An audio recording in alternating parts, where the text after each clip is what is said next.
Assalamualaikum warahmatullahi wabarakatuh. Ensiklopedia Al-Fatih kembali ke hadapan Anda untuk berbagi info Islami. Semoga menginspirasi aktivitas Anda hari ini. Dan jangan lupa klik tombol subscribe dan aktifkan notifikasi tombol lonceng agar tidak tertinggal berita terbaru dari Ensiklopedia Al-Fatih.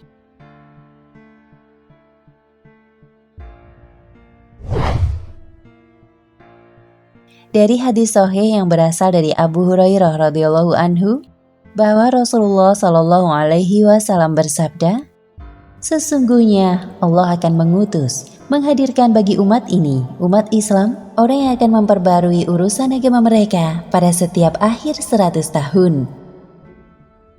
Arti memperbarui urusan agama adalah menghidupkan kembali dan menyerukan pengalaman ajaran Islam yang bersumber dari petunjuk Al-Quran dan Sunnah Rasulullah Sallallahu Alaihi Wasallam yang telah ditinggalkan manusia, yaitu dengan menyebarkan ilmu yang benar, mengajak manusia kepada tauhid dan Sunnah Rasulullah Sallallahu Alaihi Wasallam, serta memperingatkan mereka untuk menjauhi perbuatan syirik dan bid'ah. Perhitungan akhir 100 tahun dalam hadis ini adalah dimulai dari waktu hijrah Rasulullah Shallallahu Alaihi Wasallam dari Mekah ke Madinah. Dalam hal ini, Imam Ahmad bin Hambal berkata, "Sesungguhnya Allah akan menghadirkan bagi umat manusia pada setiap akhir 100 tahun orang yang akan mengajarkan kepada mereka sunnah-sunnah Rasulullah Shallallahu Alaihi Wasallam yang banyak telah ditinggalkan manusia, dan menghilangkan atau memberantas kedustaan dari hadis-hadis Rasulullah Sallallahu Alaihi Wasallam." Para ulama telah menyebutkan nama-nama imam Ahlus Sunnah yang memenuhi kriteria untuk disebut sebagai mujaddid atau pembaru dalam Islam, berdasarkan pengamatan mereka terhadap sifat-sifat mulia para imam tersebut. Dalam video ini kami akan menyebutkan beberapa di antara para imam tersebut beserta sekelumit dari biografi mereka.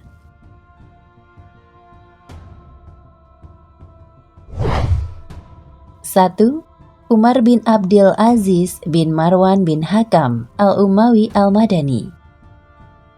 Beliau adalah khalifah yang tersohor dengan kesolehan dan keadilannya, Amirul Mukminin, imam tabi'in yang mulia, penghafal hadis yang utama dan terpercaya. Lahir pada tahun 64 Hijriah dan wafat pada tahun 101 Hijriah.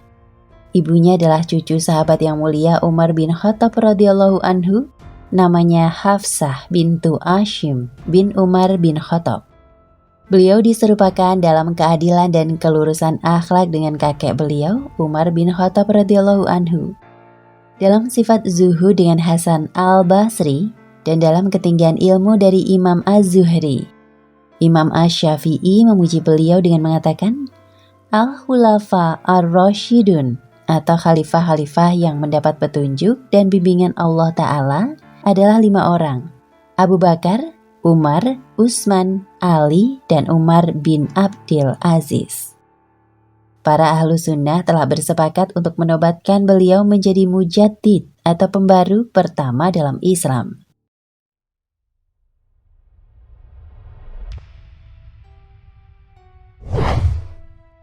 2. Imam Asy-Syafi'i. Beliau adalah imam besar dari kalangan atba'ut tabi'in, murid para tabi'in, pembela sunnah Rasulullah Sallallahu Alaihi Wasallam, ahli fikih yang ternama, penghafal hadis yang utama dan terpercaya. Lahir pada tahun 150 Hijriah dan wafat pada tahun 204 Hijriah. Nasab beliau bertemu dengan nasab Rasulullah Sallallahu Alaihi Wasallam. Imam Qutaibah bin Sa'id memuji beliau dengan mengatakan, kematian Imam Syafi'i berarti kematian sunnah Rasulullah. Para ulama ahlu sunnah juga telah bersepakat untuk menobatkan beliau sebagai mujaddid atau pembaru kedua dalam Islam. Imam Ahmad berkata, pembaru pada akhir 100 tahun kedua Hijriah adalah Imam Asy-Syafi'i.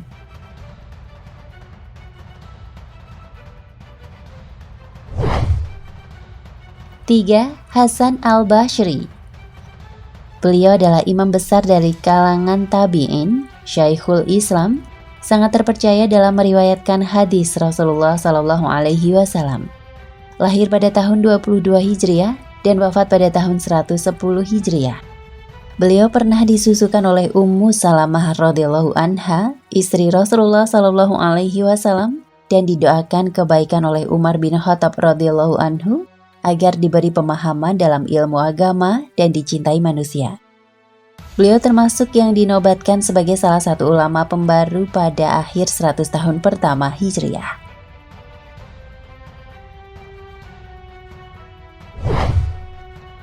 Empat, Muhammad bin Sirin.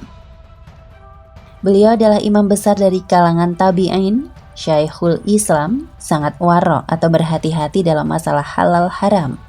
Sangat luas ilmunya, lagi sangat terpercaya dan kokoh dalam meriwayatkan hadis Rasulullah Shallallahu Alaihi Wasallam. Beliau wafat pada tahun 110 Hijriah. Imam Abu Awanah al-Yashkuri berkata, "Aku melihat Muhammad bin Sirin di pasar.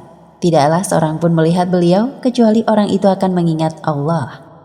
Beliau juga termasuk yang dinobatkan sebagai salah seorang ulama pembaru pada akhir 100 tahun pertama Hijriah.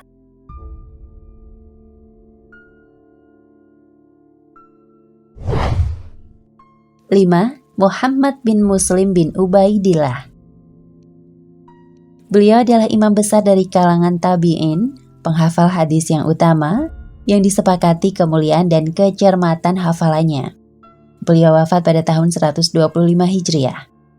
Haji Imam Umar bin Azil Aziz memuji beliau dengan mengatakan, "Tidak tersisa seorang pun di zaman ini yang lebih memahami sunnah Rasulullah Shallallahu Alaihi Wasallam daripada Az-Zuhri."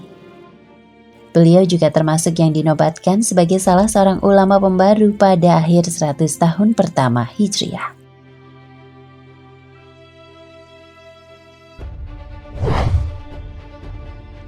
6. Yahya bin Ma'in. Beliau adalah imam besar dari kalangan atba'u tabi'in, murid para tabi'in, ahli jarh wa ta'dil, penilaian terhadap para perawi hadis dalam bentuk pujian atau celaan yang ternama, penghafal hadis yang utama, dan gurunya para ulama ahli hadis. Lahir pada tahun 158 Hijriah dan wafat tahun 233 Hijriah. Imam Ahmad bin Hambal memuji beliau dengan mengatakan, "Yahya bin Ma'in adalah orang yang Allah Ta'ala ciptakan khusus untuk urusan ini, pembela Rasulullah Shallallahu Alaihi Wasallam. Dengan beliau menyingkap kedustaan dari pendusta dalam hadis Rasulullah Shallallahu Alaihi Wasallam." Beliau juga termasuk yang dinobatkan sebagai salah seorang ulama pembaru pada akhir 100 tahun kedua Hijriah.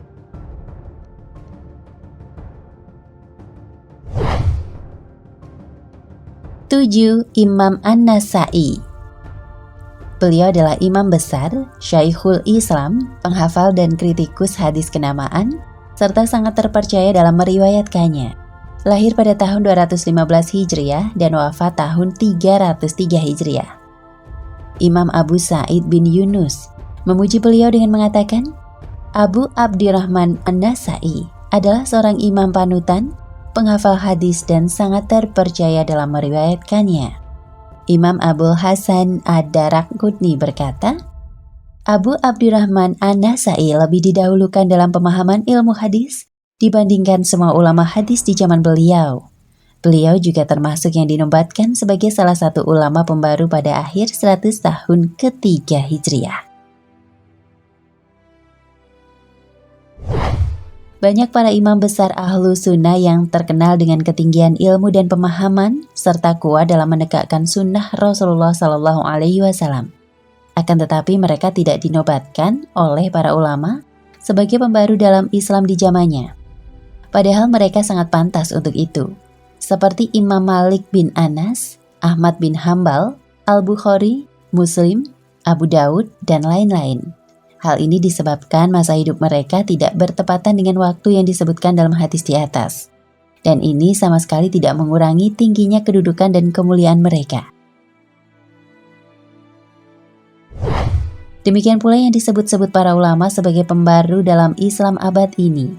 Dua imam ahlu sunnah yang ternama, Syekh Yang Mulia Muhammad Nashiruddin Al-Albani, dan Syekh Yang Mulia Abdul Aziz bin Abdullah bin Baz. Semoga Allah merahmati semua ulama ahlu sunnah yang telah wafat dan menjaga mereka yang masih hidup. Nah, pemirsa Ensiklopedia Al-Fatih, sampai di sini perjumpaan kita kali ini. Semoga menginspirasi.